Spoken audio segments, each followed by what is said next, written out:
প্রিয় দর্শক বন্ধু, দড়ির উপরে সুন্দর একটা ম্যাজিক। একটা দড়ি আছে, যে কোনো একটা বড় দড়ি জোগাড় করে নিন, ব্যাস ম্যাজিক শুরু করুন।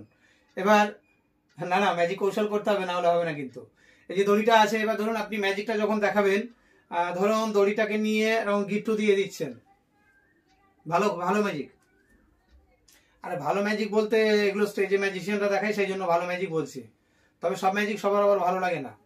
আচ্ছা, এরকম একটা গিট্টু করে দিয়ে দিন, দিয়ে এবার একটা ম্যাজিক কৌশল করুন। রেডি, 1 2 3। এবার ধরুন এরকম যদি টানা হয়, একটা রিং মতো হয়ে যাচ্ছে। এই নিন, ম্যাজিক কৌশলে একটা রিং মতো হয়ে গেল। আচ্ছা, হলো কিভাবে? আপনি কি করে করবেন সব শিখিয়ে দিচ্ছি, দড়ি হলেই হবে। ভালো লাগলে একটা লাইক করে দিন। ম্যাজিকটি করবেন কিভাবে? ম্যাজিকটি করতে গেলে আগে থেকে যে প্রস্তুতিটা করতে হবে আপনাকে, একই মাপের 5খানা 6খানা দড়ি কেটে নিন। কেটে নিয়ে রিং তৈরি করতে হবে, মানে আঠা দিয়ে এরকম আগে পেস্ট করে কমপ্লিট করে নিন। এভাবে আপনি সেটিং করে রেখে দিয়েছেন পুরোটা। আর একই মাপের আরেকটা বা একটু বড় আরেকটা দড়ি টুকরো নিয়ে নিন। এবার এইটা এর ভেতর দিয়ে গিয়ে এই ধরলেন, আর আরেকটা মুখ এ পাশে থাকবে।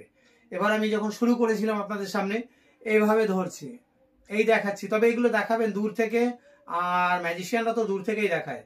তো এভাবে দেখানোর পরে আসল চালাকি যেটা, একটা মুখ এ পাশ থেকে ও পাশে নিয়ে শুধু এই যে টুকরো দড়ি যেটা আছে এটাকেই আমি মেইন গিট্টুটা দিয়েছিলাম। এটা হয়ে গেল। এবার তারপরে যা হলো সেটা তো বুঝতেই পারছেন।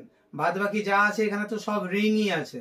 এবার ওটা একটু অভিনয় করে এবার হয়তো এভাবে বার করে এই রাখছেন, এই ছুড়ে দিচ্ছেন, মানে যেভাবে দেখায় ম্যাজিশিয়ানরা। তো এবার এটা মনে হলো যে সবই রিং হয়ে গেল একটা দড়ি থেকে।